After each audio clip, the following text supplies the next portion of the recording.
Hi, so I am KB with Nerdophiles. How are both of you? Good, thank you. How are you? I'm doing well, thank Good. you. Just such a beautiful film with just great performances. So Gracie and Elizabeth, to me, are really mirror images of each other. You know, kind of in some ways, they both hide their true selves from a lot of people in their lives, and maybe even themselves a little bit. And whether good or bad, they fiercely go after what they want. You know, manipulation be damned in some ways, right? So can you both share the parallels between your characters that intrigued you the most, and how, as an artist, you decided to play into it? And I'll start with you, Julianne. Oh, okay. I was fascinated by Gracie and her insistence on kind of putting this narrative forward, the story of her life. And what was interesting to me too, like as I was looking at the script, the image that she projects is of someone who, on the page, it looked like she was a real mother, like really an adult. And I was like, I couldn't quite figure it out. And what I realized is like, no, she's a child who's playing an adult.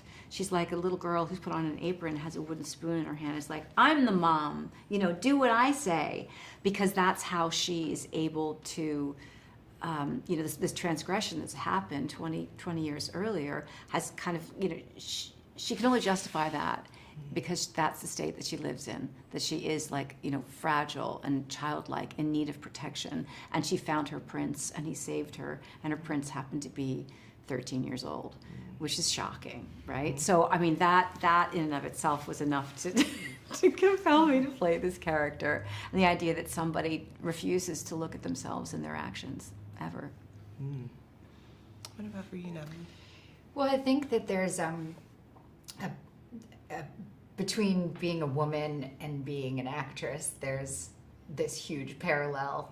Obviously, some of us are both, both women and actresses, but there's so much performance in, you know, someone making a comment to you about your body and being like, you know, like just having to like swallow those moments, or like having to be like, and here's this beautiful dinner. Like there's so many aspects of womanhood that are performative, or like dressing up for a night out, that's like putting on a costume, you know, that it's not dissimilar from being an actress. So I think, you know, an actress literally is playing a part, and you know, in our lives, we're not aware so much of the parts that are demanded of us. But I think that between these two women, there is that recognition, and there is that use of performance to define who they are and to tell their own story and to shape their identity.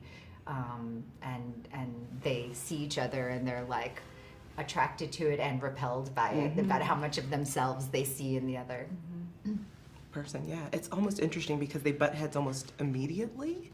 It's like they're both alphas, but really they don't want to be, almost. In some scenes you're just kind of like, there's a level of softness and they want to kind of be able to relax a little bit more, but they can't because they're so used to performing that it's constantly happening all the time. So can you talk a little bit just about your characters in relation to Joe, because they are both in some ways also still performing when it comes to him, and how you guys kind of worked that chemistry between the three of you off screen. And I'll start with you this time, Natalie. Well, they're so callous with Joe. I mean, obviously you can't look at it when you're acting that way. Like you're just trying to look at why they're doing it, which I think they both see. I mean, I don't want to speak for your character, but I think they see him as the key to who gets to tell the story. Like he's the pawn of kind of like whatever they can convince him of will be the story that sticks of what happened here. And so he's trying to find his own identity and his own voice while having these two very controlling women, you know, trying to meddle with his version of the events.